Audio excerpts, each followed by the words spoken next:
subscribe the channel and press the bell icon for upcoming videos.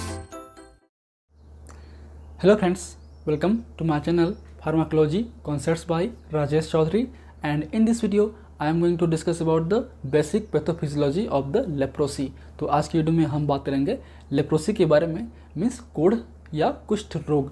बात करें हम इस वीडियो की तो आज हम बात करने वाले हैं उसके बेसिक टाइप्स के बारे में, basic clinical sign and symptoms के बारे में, उसके बेसिक रिस्क फैक्टर के बारे में और बहुत सारे पॉइंट्स के बारे में। Before going to discuss about the drug pharmacology we should understand the basic pathophysiology of the disease means leprosy disease. So I will start the first basic pathophysiology of the leprosy. So let's start the topic.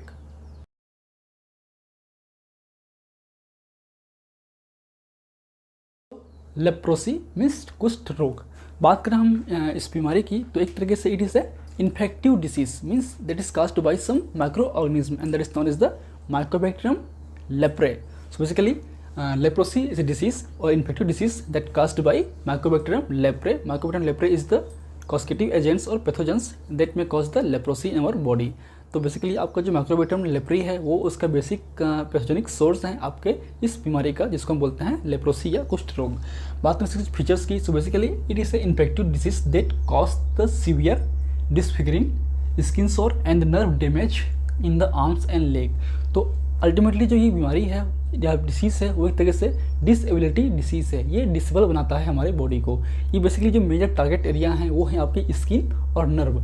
Skin में जो है small patches बनेंगे, hypopigmentation होगा और उन pigmentation पे जो senses हैं लॉस हो जाएंगे। उसके अलावा जो आपके लेग्स या फीट हैं उनके जो न्यूरॉन्स हैं, न्यूरॉन्स में भी आपके पेरिफेरल न्यूरॉन्स में भी ये अटैक करते हैं, उनको डैमेज करते हैं। उनको डैमेज होने के कारण जो है उनके न्यूरॉन्स की थिकनेस बढ़ जाती है, उनके फंक्शनल लॉस होते हैं और अल्टीमेटली जो डिसफिगरिंग होगा, डिसबैलेंस होगा और काम करना भी डिसेबिलिटी भी हो सकता है इन फ्यूचर।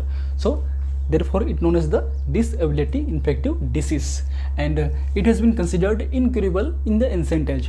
पहले के ज़माने में जो है ये incurable था, इसके ड्रग नहीं आए थे, बट नाउ एंड बियर से सोशल स्टिग्मा। तो जो कुष्ठ रोग डिस्क्रिमिनेशन या सोशल स्टिग्मा, तो बात करें हम पहले ज़माने में क्योंकि इसका जब इलाज नहीं था तो उसमें कुष्ठ रोग को एक तरह से अछूत रोग भी बोला जाता था, ताकि उनको अलग थलग कर दिया जाता था, क्योंकि ये एक तरीके से बीमारी है वो इन्फेक्टिव डिसीज है जो कि आपको ह्यूमन टू ह्यूमन भी फैल सकता है। इसलिए उस समय जो है इनको सोशल स्टिग्मा या फिर डिस्क्रिमिनेशन में भी रखा जाता था। उसके अलावा now ability of the several drugs it is curable but deformities और डिसेबिलिटीज में नॉट रिवर्स्ड। ये जो बीमारी है आज डेट पे ठीक हो सकता है, क्यूरेबल है, क्योंकि आपका जो ड्रग बहुत सारे ड्रग हैं जैसे कि डेप्सोन है, रिफाम्पिसिन है, आपका बहुत सारे एंटीबायोटिक्स हैं वो मार्केट में आ चुके हैं। तो उनकी वजह से जो है हम बीमारी को ठीक कर सकते हैं। लेकिन अगर उसमें डिफॉर्मिटीज़ हो गई हैं, जो आपके ऑर्गन्स हैं वो कम्प्लीटली डिस्टर्ब हो चुके हैं, तो उनको रिकवर करना वो रिवर्स होना पॉसिबिलिटी नहीं होता। लेकिन कुछ हद तक जो है हम इस बीमारी को कम्प्लीटली क्योर कर सकते हैं। And now come to the various types of leprosy. So बात करें हम लोग लेप्रोसी की टाइप्स की, तो हम अलग तरीके से इसको क्लासिफाइड कर सकते हैं या किए हैं पहले ज़माने में। पहले जो है वो फर्स्ट जो था उसमें दो टाइप का रखा गया है। पहला था आपका ट्यूबरकुलोइड लेप्रोसी, सेकेंड आपका लेप्रोमेटस लेप्रोसी, जिसको आप चाहे तो क्लियरिटी से देख सकते हैं, जो कि हमने इमेज भी स्क्रीन पे दे दिया है, उसको आप देखिए।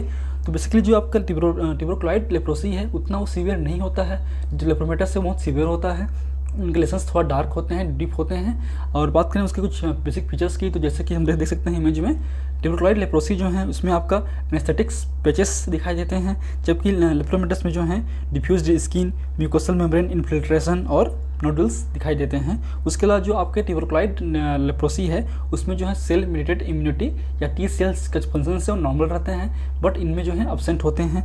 उसके अलावा जो लेप्रोमिन टेस्ट है, जो कि स्किन लेप्रोमिन टेस्ट या लेप्रोमिन स्किन टेस्ट भी बोलते हैं, जो कि बेसिकली आपके लेप्रोसी के लिए किया जाता है, जो कि आपके बहुत ही इंपॉर्टेंट क्वेश्चन है, ऑब्जेक्टिव के रूप में आ सकते हैं कि लेप्रोमिन टेस्ट किसके लिए होता है। तो ये होता है आपका लेप्रोसी के लिए, खासकर ट्यूबरकुलोइड लेप्रोसी के लिए, क्योंकि जो लेप्रोमिन टेस्ट है वो आपके ट्यूबरकुलोइड में पॉजिटिव होता है, जबकि आपके लेप्रोमेटस में नेगेटिव होता है।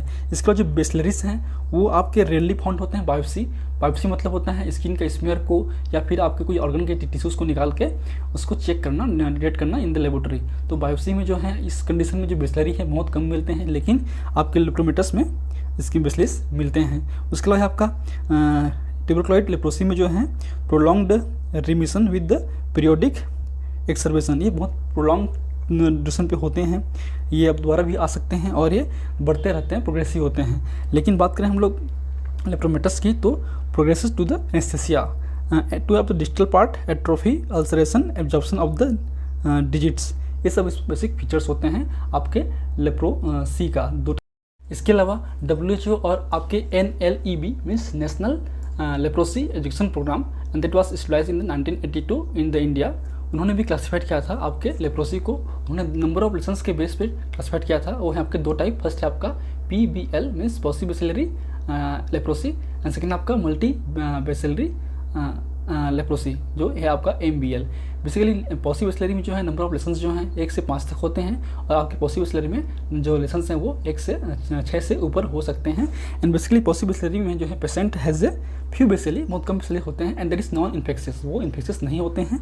जबकि जो आपके मल्टी बेसिलरी हैं, मल्टी बेसिलरी लेप्रोसी हैं, उसमें जो लेसन्स हैं वो या बेसिलरी लोड हैं वो अधिक होते हैं, और आपके इसमें जो है LL, BT और LL, BL और BB आते हैं। जो एक और क्लासिफिकेशंस हैं जो हम आगे पढ़ेंगे, उसमें जो हैं BB, BL और LL जो हैं मल्टी बेसिलरीज हैं, और BT और TT जो हैं आपके पॉसिबेसिलरी में आते हैं, जैसे कि आप इस इमेज में देख सकते हैं। Now come to the based on the Ridley Jopling system, there are 6 categories based on the severity of symptoms. तो सिम्टम्स के बेस पे, सीवियरिटी के बेस पे जो हैं, क्लिनिकली बेस पे जो है रिडली-जोल्पिंग सिस्टम के थ्रू जो है इसको हम 6 टाइप में डिवाइड किए हैं। जो 5 हैं वो मेन हैं, ये आपका एक्स्ट्रा है, तो 5 टाइप जो है मेनली क्लिनिकली डिस्क्राइब हुआ है, जो कि हम आगे देखते हैं। सो क्लिनिकली के रूप में हम जो है 6 टाइप में डिवाइड किए हैं। फर्स्ट है आपका इंटरमीडिएट, सेकंड है आपका ट्यूबरकुलॉइड जिसको हम TT बोल सकते हैं, फिर आपका बॉर्डरलाइन ट्यूबरकुलॉइड जिसको हम BT बोल सकते हैं, फिर मिडिल बॉर्डरलाइन लेप्रोसी जिसको हम BB बोलते हैं, और आपके बॉर्डरलाइन लेप्रोमेटस जिसको हम BL बोलते हैं, और आपके लेप्रोमेटस लेप्रोसी जिसको हम LL बोलते हैं, based on the severity of symptoms और लेसन्स। तो ऊपर से नीचे आएंगे तो सीवियरिटी बढ़ते जाती है। तो बात करते हैं 1 बाय 1। इसको जो है आपके रिडली-जोल्पिंग सिस्टम के थ्रू डिवाइड किया गया है। बेसिकली 5 कैटेगरी में डिवाइड किया गया है, यहाँ से लेकर यहाँ तक। बात करते हैं हम इंटरमीडिएट की, means in this condition a few flat lesions are occurs and that is sometimes be recovered और healed by themselves, and sometimes it mean progressive. तो आपका जो इंटरमीडिएट है, शुरुआती दौर है, उसमें कुछ लेसन्स दिखाई देंगे, फ्लैट लेसन्स दिखाई देंगे, वो जो है ठीक भी हो सकते हैं और आगे बढ़ भी सकते हैं।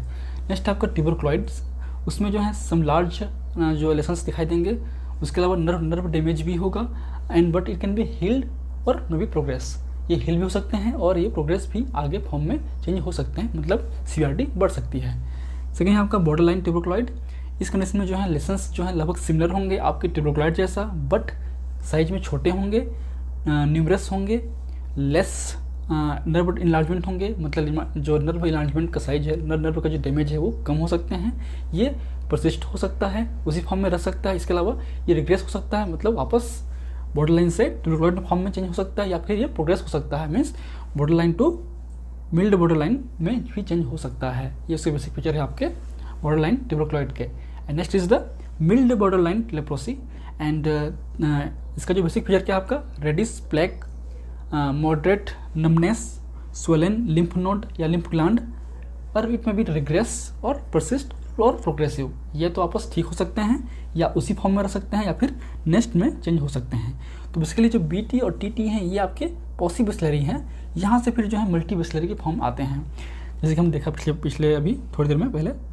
फिर आपका बॉर्डरलाइन लेप्रोमेटस मीन्स BL, इसमें जो है सेवरल टाइप्स ऑफ लेसन दिखाई देंगे। इसके अलावा जो है वो या तो ये रह सकते हैं, या ठीक हो सकते हैं, या फिर आगे नए फॉर्म में चेंज हो सकते हैं। It can be persist, regress और progressive. Next is the lepromatous. तो लेप्रोमेटस लेप्रोसी में जो है basically many lesions with bacteria, hair loss, nerve involvement, damage, limb weakness, disfiguring या डिसफिगरमेंट और डजंट रिग्रेस, ये बेसिक फीचर हैं। ये यहाँ से ठीक नहीं होते हैं, ये एक बार ये होने के बाद जो है वापस रिकवर नहीं होते हैं। इसकी लास्ट स्टेज है आपके लेप्रोसी के। So this is the basic classes of the leprosy. बात करें लेप्रोसी की तो उसको हम हैंसेन डिसीज भी बोलते हैं, जो कि आपके ऑब्जेक्टिव में आ सकता है। Hansen disease also known as the leprosy. Now come to the basic symptoms of the leprosy. तो बात करें सिम्टम्स की तो इट इज़ प्राइमरली एक ग्रेनुलोमेटस डिसीज, जो कि आपकी इन्फ्लेमेटरी डिसीज है। उसकी जैसा प्राइमरली जो शो होता है granulomatous disease, of the peripheral nerves and the mucosa of the upper respiratory tract. तो जो इन्फ्लेमेटरी रिएक्शंस हैं वो आपके नर्व पे होंगे और अपर जो रेस्पिरेटरी ट्रैक्ट है नेजल म्यूकोसा से लेकर आपके ट्रेकिया तक, इनमें जो है इन्फ्लेमेटरी रिएक्शंस होते हैं। इसके अलावा स्किन्स में लेशंस दिखाई देते हैं, light and dark patches and external science जो हमको इजीली साइन के रूप में दिखाई देता है। इसके अलावा जो प्रोग्रेसिवनेस है वो है आपका permanent damage of to skin, nerve damage, limb damage, eye damage, eye भी आपका ख़राब हो सकता है। तो ये कुछ उनके एक्स्ट्रा प्रोग्रेसिव डिसीज़ का जो आउटकम्स हैं वो हो सकते हैं आपके इन फ्यूचर। अगर ठीक नहीं कर पाएंगे तो आपका जो लिम्स हैं, लेग्स हैं, वो डिसेबल हो जाएंगे, डिसफिगरिंग हो जाएंगे, वो शेप में नहीं रहेंगे, उनका जो नर्व है वो भी डैमेज हो जाएगा। तो ये बेसिक कुछ उसके सिम्टम्स हैं। बात करें सेकेंडरी इन्फेक्शन की, अगर कुछ और इन्फेक्शन हुआ आगे जाके तो उसमें जो है टिश्यू लॉस भी हो सकता है, shorten and the deformed toss and finger भी हो सकता है। जो टॉस हैं या फिंगर हैं वो डिसफिगरिंग भी हो सकता है, डिफॉर्म्ड भी हो सकता है। ये उसे बेसिक सेकेंडरी कॉम्प्लिकेशंस हैं। Now come to the clinical science and clinical features. तो बात करें क्लिनिकल साइंस की, तो फर्स्ट जो साइंस हमको दिखाई देता है वो है आपका हाइपोपिगमेंटेड इरिथ्रोमेटस स्किन पैचेस, आपकी स्किन में इजीली दिखाई देने लगता है। नेक्स्ट है आपका थिकन्ड पेरिफेरल नर्व, जो पेरिफेरल नर्व हैं वो ठीक हो जाते हैं। इसके अलावा होता है आपका acid fast bacilli detect on the skin smear और बायोप्सी मटेरियल। तो इसका जो बेसिक डायग्नोसिस प्रोसेस है that is the diagnosis process of the leprosy. जो इजीली हमको जो एसिड फास्ट बेसिली है हमको डिटेक्ट कर सकते हैं आपके स्किन स्मेयर पे, या फिर बायोप्सी के थ्रू जो है हम इसको डिटेक्ट कर सकते हैं, या फिर लेप्रोमिन टेस्ट भी कम करते हैं जो कि आपके ट्यूबरक्लाइड लेप्रोसी के लिए होता है। सो बात करें क्लिनिकल फीचर्स की, तो सारे जो ये टाइप्स हैं अलग BT, BL, BB, LL उनका अलग होते हैं। तो चाहे तो आप इसको डिटेल पढ़ना चाहें अगर, तो हमने इमेज हम दे रहे हैं स्क्रीन पे देखिए, और इसको चाहे तो स्क्रीनशॉट लेके आप नोट डाउन करके बाद में आप पढ़ सकते हैं थोड़ा डिटेल में क्या उनके बेसिक फीचर्स होते हैं, क्या डिफरेंस हैं इन सारे चीज़ों के या सारे जो टाइप्स हैं। So now come to the next part is the transmission. ये किस तरह से फैलता है। तो बेसिकली ये जो है आपके ह्यूमन से ह्यूमन भी फैल सकता है, या आपके एनिमल्स टू ह्यूमन भी आ सकता है। इसका जो सोर्स है वो क्या है, वो आपके ड्रॉपलेट्स हैं या जो भी हैं वो हो सकते हैं। ये कैसे आते हैं, या तो फिर आपकी जो स्किन के थ्रू ये पेनिट्रेट करते हैं, या फिर जो स्किन में जो बोन्स होंगे उनके थ्रू भी ये पेनिट्रेट कर सकते हैं, या फिर आपके जो नेजल ट्रैक्ट हैं या नेजल म्यूकोसा हैं उन पे भी ये इंटेक्ट हो सकते हैं, और रेस्पिरेटरी ट्रैक्ट जो है मेजर इसका सोर्स है। तो this is the pathway of transmission. Now come to the incubation period. ये कितने दिन में ये आपके डिसीज़ कन्वर्ट हो सकते हैं। तो ये जो है बहुत वेरिएबल होते हैं, ये वीक्स टू ईयर तक हो सकते हैं, लेकिन जो एवरेज है वो है आपका 3 to 10 ईयर। इसमें आपको इन्फेक्शन के जो चांसेस हैं जो ये आपके डिसीज़ हैं वो कन्वर्ट हो सकते हैं। बात करें इसकी मिनिमम की, तो फ्यू वीक्स हो सकते हैं, जो मैक्सिमम है वो 30 साल तक हो सकता है। आपके जो एवरेज है वो 3 to 10 ईयर्स तक हो सकते हैं इसका इंक्यूबेशन पीरियड। इस पीरियड में ये अपने हमारे बॉडी के अंदर में जो इन्फेक्शन है वो कम्प्लीटली डेवलप कर जाते हैं और डिसीज फॉर्म कर सकते हैं। बहुत ही लंबा प्रोसेस है ये। उसके अलावा रखते हैं रिस्क फैक्टर, किन किन कारणों से हो सकता है। तो बेसिक जो इटियोलॉजी है वो क्या है आपका, basic etiology is the infection of mycobacterium leprae. और ये कैसे होते हैं, बाय द इनएडुकेट बेडिंग। जो सोशल इकोनॉमिकल पर्सनस हैं जो कि आपके बहुत ही गरीब तबके के लोग आते हैं, उन पे ये बेसिकली दिखा गया था पहले ज़माने में। अब तो फिलहाल बहुत कम हो गए हैं, अब नंबर ऑफ केसेस भी बहुत कम होते हैं, फिर भी बहुत ज़्यादा होते हैं, लगभग अराउंड 1 लाख तक केसेस मिल जाते हैं आपको हर साल। तो बात करें इनमें जो हैं आपके इनएडुकेट बेडिंग है, कंटामिनेटेड वाटर एंड फूड है, उसके अलावा है आपका इनसफिशिएंट डाइट है, या फिर इम्यूनो कम्प्रोमाइज्ड डिसीज़ है, लाइक चाहे तो आपके एड्स हो या फिर ट्यूबरकुलोसिस हो। तो इन पेशेंट्स पे इनमें जो है इन्फेक्शन के चांसेस बढ़ सकते हैं, there is a risk factor. And now come to the target site और टारगेट सेल्स।